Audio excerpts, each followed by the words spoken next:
Chers amis du Dessous des cartes, voici une leçon de géopolitique, une interview carte sur table en lien avec l'actualité internationale. Et en ce mois de janvier 2022, c'est l'espace post-soviétique vers lequel convergent les regards, avec bien sûr un homme au centre du jeu, Vladimir Poutine. Ukraine, après des mois de tensions liées à une pression militaire russe qui s'était intensifiée aux portes du pays, Kiev a réclamé l'aide de l'OTAN.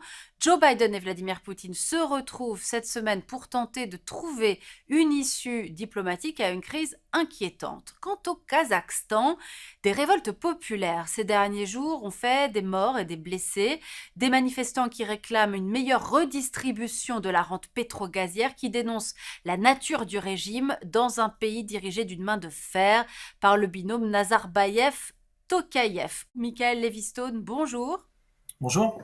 Merci d'être en ligne avec nous. Vous êtes chercheur au Centre Russie-Asie centrale de l'IFRI, l'Institut français des relations internationales. Alors, avant, si vous le voulez bien, de partir pour le Kazakhstan, en quelques mots, faut-il redouter, selon vous, en 2022, une intervention russe en Ukraine qui serait au fond le prolongement de ce qui s'est passé en 2014 avec l'annexion de la Crimée? Il est difficile de croire à une invasion directe et ouverte de l'Ukraine par la Russie, en ce sens que depuis le début de ce conflit, en 2014, la Russie mène une stratégie de guerre hybride, masquant son rôle sur le terrain et se gardant bien d'annoncer ses actions. En réalité, le bruit de bottes russe à la frontière ukrainienne, auquel on assiste depuis un petit moment, permet à Vladimir Poutine d'arriver en position de force à la table des négociations avec Joe Biden à Genève. Il constitue un atout dans le jeu de Vladimir Poutine pour lui permettre d'obtenir des concessions à moindre frais. Certains observateurs notent comment, dans la gestion de cette crise, au fond, on voit d'abord un face-à-face russo-américain. Est-ce que vous diriez que l'Union européenne est vraiment en retrait dans cette affaire? À mon avis, oui, effectivement. La Russie, si vous voulez, rejette la diplomatie multilatérale sur le dossier ukrainien, c'est assez net.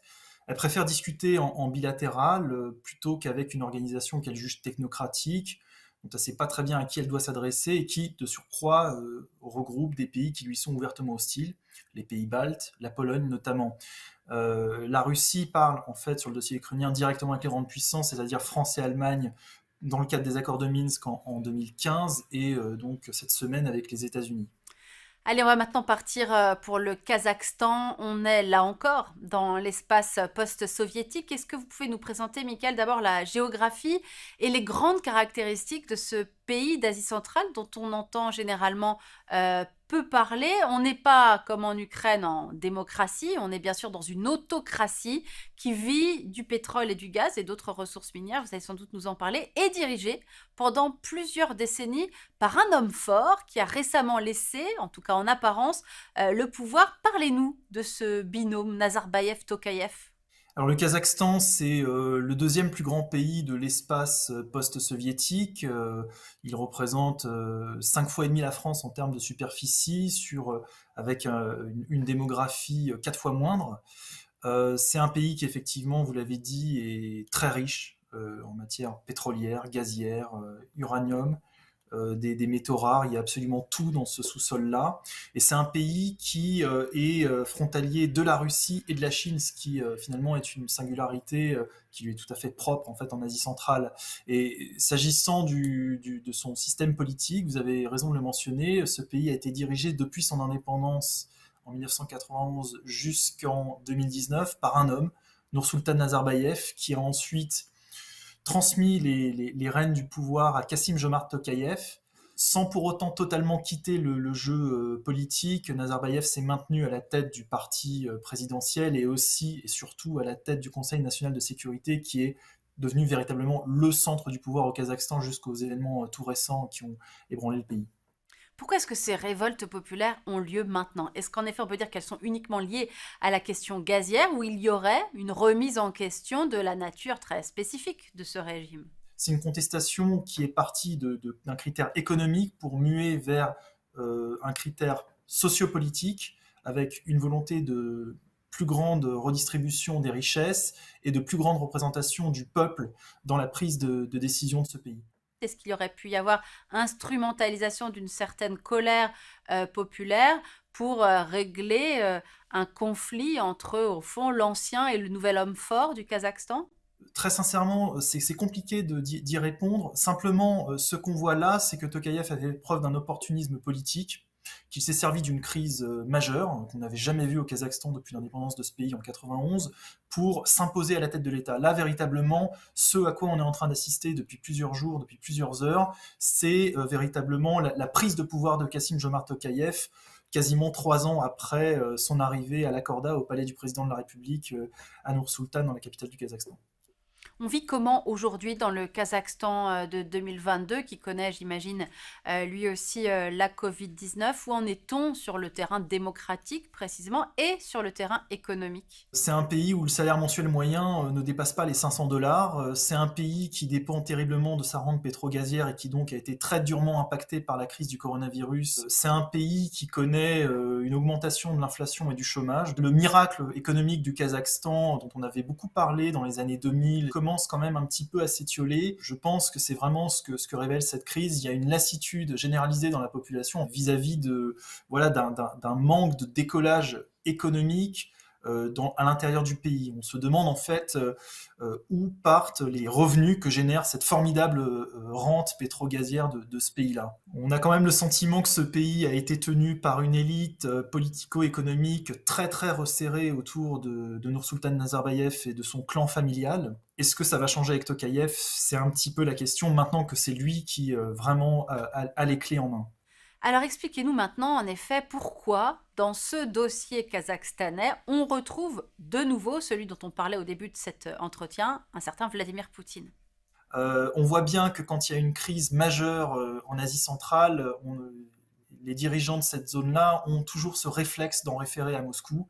Alors là, ça a été via l'OTSC, parce qu'une intervention directe de la Russie au Kazakhstan aurait pu avoir vraiment des conséquences difficiles pour l'importante minorité russe qui vit dans ce pays-là, à peu près 1/5 de la population qui est surtout concentrée au nord, le long de la frontière avec la Russie. Peut-être un peu de pédagogie avec vous, ce qu'est l'OTSC et ce qu'est également l'OCS.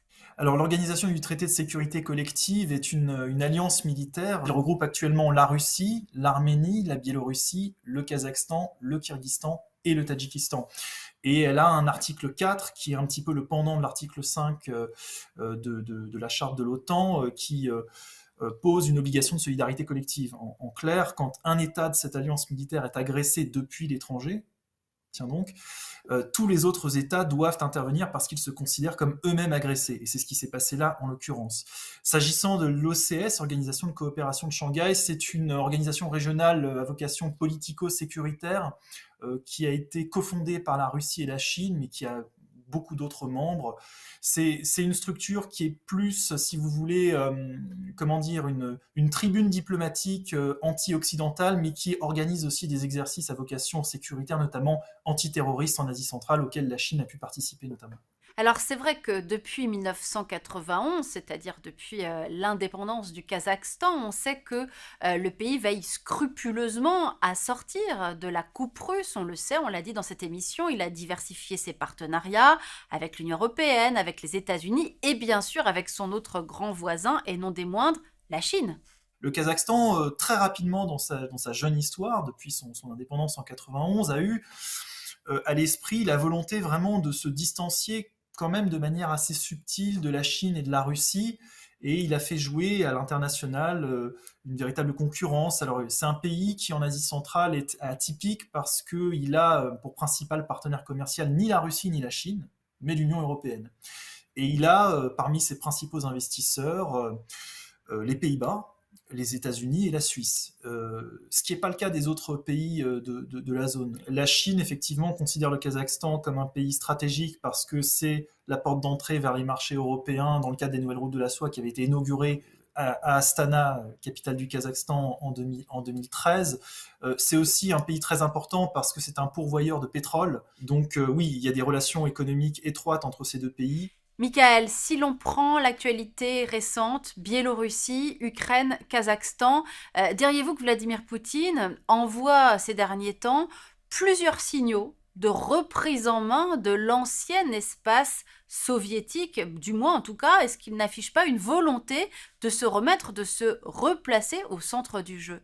Je suis d'accord avec vous, effectivement, c'est un constat qui s'impose. On voit bien que le recours à la Russie est quand même un garde-fou pour ces pays-là, qui refusent de se démocratiser à l'évidence.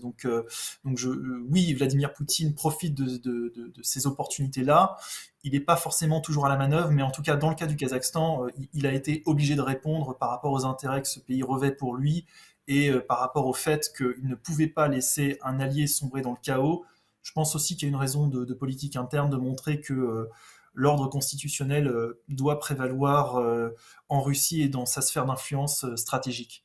Merci beaucoup, Michael Leviston. Je rappelle que vous êtes chercheur au Centre Russie-Asie centrale de l'IFRI, l'Institut français des relations internationales, et on a donc hâte de découvrir encore plus avec vous cette région du monde. Merci à vous de nous avoir suivis. Merci pour votre fidélité. Rendez-vous bien sûr la semaine prochaine pour une nouvelle leçon de géopolitique. À bientôt.